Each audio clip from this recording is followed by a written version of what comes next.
The Justice Department disclosing that a Pakistani man with ties to Iran has been charged in a plot to murder American politicians, including an attempt on former President Donald Trump. Joining us now, former FBI agent, Navy SEAL, author of the book Sheep No More, Jonathan Gilliam, and former Secret Service agent Tim Miller. Gentlemen, great to have you back on this morning. Jonathan, this man was in New York, apparently paid hitmen who turned out to be undercover agents. That's how he was caught.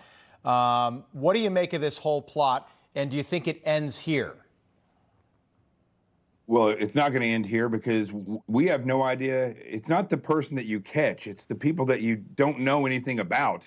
There's no rule out there that says if Iran tries once that they won't try again. So the way our border is, they could have sent 1,000 of these individuals. They could have sent 1 million of these individuals over. And so we have to be very careful, because once they get over here, then they splinter into 1,000 different people if their recruitment is done right. If that individual had not flipped and went over to law enforcement, then that guy would have still been recruiting people. And what I'm interested in is, so with the Crooks, Thomas Crooks, I believe his name was, the shooter on July 13th, they didn't find any social media. It looked like it had been scrubbed. They found 2 cell phones. They found a remote detonator. These are types of things that you see from individuals from Iran, from that region over there, the tactics, techniques, and procedures that they use.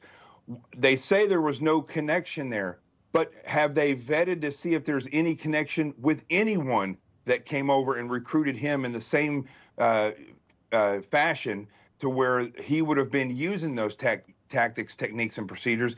And even moreover, this fatal funnel, which we've talked about, which was created by the Secret Service by not doing a proper threat assessment, and their actions on target that day were not done properly.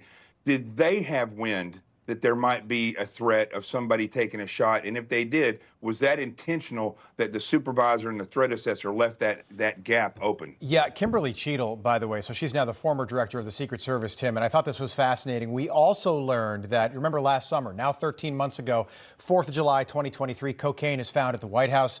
A lot of people talked about Hunter Biden. You know, he was living at the White House at that time, a former addict in recovery, former cokehead, former crackhead. Kimberly Cheadle apparently wanted to destroy the cocaine. So she wanted to get rid of the evidence. And we still don't know who brought it in, and we still don't know who it was for 13 months later. Is that common, to destroy evidence in the Secret Service? You were in the Secret Service, you would know. Absolutely not. And let me be clear. The more information that comes out, the more concerning this whole situation with the Secret Service leadership is. Jonathan's spot on. We were fortunate. Look, after 9/11, I was assigned to the FBI. It's not like they're 2 different locations. These folks are coordinating information. And so, to your point, investigative things are slipping, protective things, major slips. And when you think about what Jonathan said, that's what we know.